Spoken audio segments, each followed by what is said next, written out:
नमस्कार मित्रों, धर्मार्थ मेला के YouTube चैनल में आप सभी का हार्दिक स्वागत है। आज हम जानेंगे कि प्रलय कब आएगा और कैसे होगा कलयुग का अंत। सबको यह तो पता है कि युग 4 होते हैं, कलयुग, सतयुग, त्रेता युग और द्वापर युग। लेकिन यह बहुत ही कम लोगों को पता है कि इन चारों युगों में आपस में क्या समानताएं हैं और क्या असमानताएं हैं। इन सभी युगों के लोगों का रहन सहन और जीवन यापन, मौसम चक्र की स्थिति, लोगों का व्यवहार, उनका चाल चलन, रूप रंग आदि सब कैसे हैं, आज हम आपको इस प्रस्तुति में बताएंगे। तो साथियों, इन जानकारियों को मिस ना कीजिएगा और वीडियो को अंत तक जरूर देखिएगा। जैसा कि हम सभी जानते हैं कि वर्तमान में कली काल यानी कल युग चल रहा है। धार्मिक ग्रंथों के हिसाब से देखा जाए तो कलयुग को लेकर ऐसी भविष्यवाणियां की गई है जिन पर विश्वास नहीं होता है। लेकिन हैरानी की बात तो यह है कि इनमें से कई भविष्यवाणियां सच्चाई साबित हो सकती है और भगवान श्री कृष्ण ने भी जो भविष्यवाणियां की थी बिल्कुल सच साबित हो सकती है।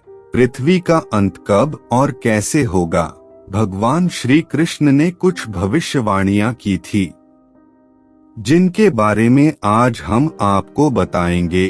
तो आराम से बैठकर ज्ञान से भरा यह वीडियो देखते रहिए और चैनल को सब्सक्राइब कर दीजिए, क्योंकि बाद में हो सकता है कि आप ज्ञान गंगा में गोते लगाते हुए खो ना जाएं। तो सुनिए साथियों, सबसे पहले हम आपको सतयुग के बारे में बताएंगे। वह युग जब धर्म के 4 पग थे, यानी कि धर्म 100% था और पाप न के बराबर था। इस युग में कोई पाप करता ही नहीं था और इस युग में आश्चर्यजनक रूप में मनुष्य की लंबाई 32 फीट थी, यानी कि 21 हाथ लंबी बताई गई है। इसी युग में सत्यवादी राजा हरिश्चंद्र भी हुए थे, जिन्होंने सत्य की रक्षा के लिए खुद के परिवार और अंत में स्वयं का भी बलिदान दे दिया था। जबकि त्रेता युग में मनुष्य की लंबाई 21 फीट यानी कि 14 हाथ लंबे बताई गई है। इस युग में पाप की मात्रा 25% होती है और पुण्य की मात्रा 75% होती है। इस युग में श्री हरि विष्णु भगवान ने वामन का और भगवान श्री राम का अवतार लिया था और इसी युग में राजा बलि ने भगवान वामन को 3 पग धरती दान में दी थी और वामन भगवान ने उन्हीं 3 पग में पूरा ब्रह्मांड नाप लिया था। जबकि राक्षस राज रावण सीता का अपहरण करने के बाद उन्हें छू भी नहीं पाए थे। अब द्वापर युग की बात करें तो इस युग में धर्म के केवल 2 पग ही रह गए थे। इस युग में मनुष्य की लंबाई लगभग 11 फीट थी, यानी कि केवल 7 हाथ लंबी और पाप और पुण्य की मात्रा लगभग बराबर थी। इस युग में आधे मनुष्य पापी थे और आधे मनुष्य पुण्य आत्मा। इस युग में महाभारत का धर्म युद्ध हुआ था, जिसमें भगवान श्री कृष्ण ने धर्म की रक्षा के लिए पांडवों का साथ दिया था। अब वर्तमान काल यानी कि कलयुग की बात करें तो इस युग में धर्म का केवल 1/4 पग ही रह जाता है।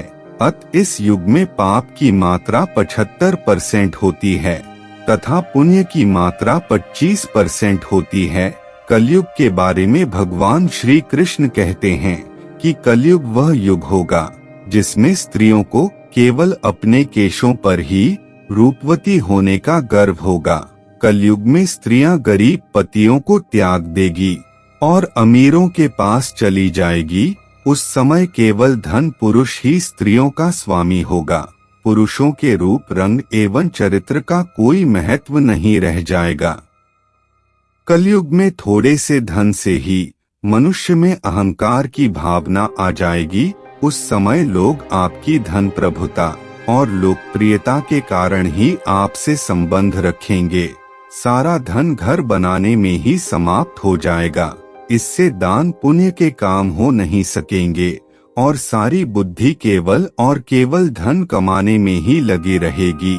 कलयुग में स्त्रियां अपनी इच्छा के अनुसार भोग विलास का ही आवरण करेगी और ऐसे लोगों का राज्य होगा जो कि दोनों ओर से शोषण करेंगे, बोलेंगे कुछ और करेंगे कुछ, मन में कुछ और कर्म में कुछ। ऐसे ही लोगों का राज होगा।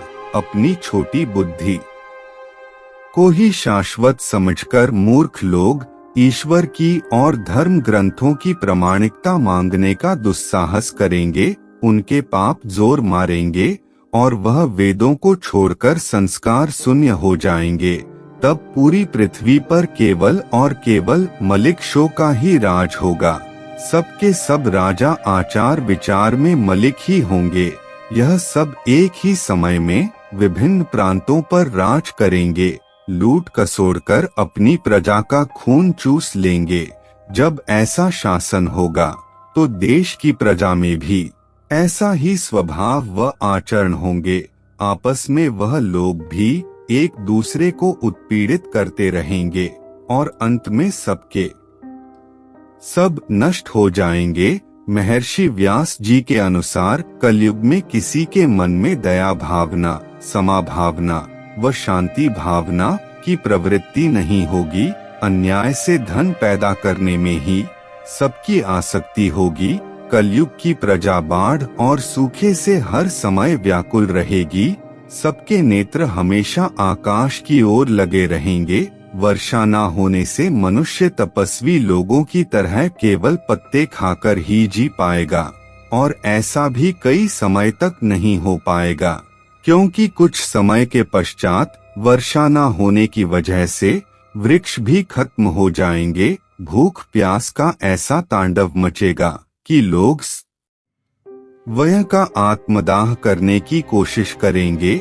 इसी संदर्भ में भविष्य पुराण के अनुसार ब्रह्मा जी ने कहा है कि भयंकर कलयुग आने पर मनुष्य का आचरण दुष्टतम हो जाएगा। योगी भी भोगी बन जाएंगे। संसार में परस्पर विरोध की भावना पैदा हो जाएगी। ब्राह्मण क्षत्रिय वैश्य जनों को कोई नहीं पूछेगा। जिनके पास पैसे की अधिकता होगी वह शूद्र भी राज करेंगे। देश देश और गांव गांव में सभी के सभी दुखी ही रहेंगे। अपने धर्म को छोड़कर लोग दूसरे धर्म का आश्रय लेंगे। तब देवताओं का भी देवत्व नष्ट हो जाएगा और उनका आशीर्वाद भी किसी को फलीभूत नहीं रहेगा। मनुष्य की बुद्धि को केवल मारकाट लड़ाई झगड़ा ही अच्छा लगेगा। कलयुग में विवाह को धर्म नहीं माना जाएगा। शिष्य गुरु के भी गुरु बनकर उनको अपने अधीन रखेंगे। पुत्र भी अपने पिता धर्म का पालन नहीं करेगा। कोई किसी भी कुल में पैदा क्यों न हो, लेकिन जो बलवान होगा कलयुग में वही सबका स्वामी होगा। ऋषि व्यास जी के अनुसार इस काल में अधर्म इतना भयंकर होगा। घोर कलयुग आने पर मनुष्य की आयु केवल 20 वर्ष तक ही सीमित रह जाएगी। ब्रह्मा वैवर्त पुराण के अनुसार उस घोर कलयुग में मनुष्य की अधिक से अधिक आयु केवल 30 वर्ष ही होगी और औसत आयु केवल 20 वर्ष की ही होगी।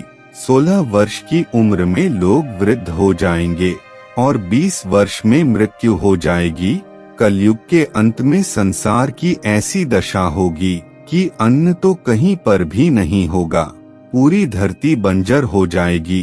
तब एक बार फिर से ही पशुओं से आरंभ हुई यह धरा, यह पृथ्वी वापस पशुओं में ही विलीन हो जाएगी।